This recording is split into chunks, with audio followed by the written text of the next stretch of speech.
तोहरा से विष में साल भर बिताई देलू खिस में दिल में तो 2025 में साल भर बिताई देलू खिस में दिल में तो 2025 में। अरे क्या कहता डीजे नीरज बाबू पहाड़पुर गद्यानी।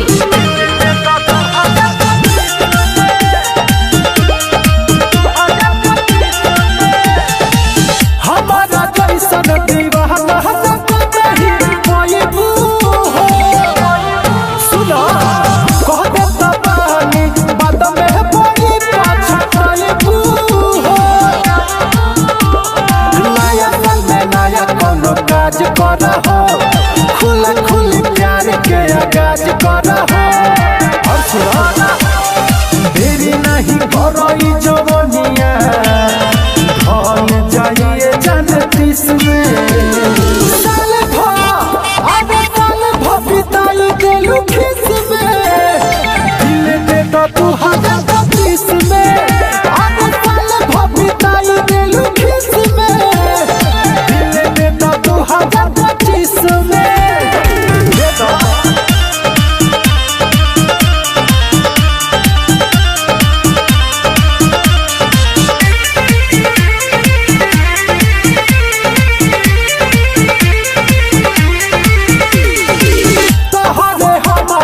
चर्चा हो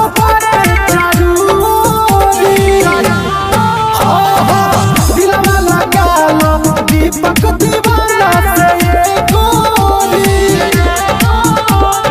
कबो नहीं सुना तू मायूस रहो हमारा से शादी करके खुश रहो चुमा मामा दिहनिए गोरी यही से बारू अभी ले में साल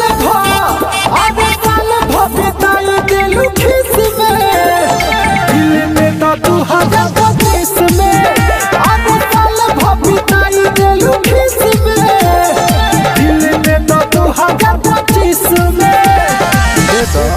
घट गइल का।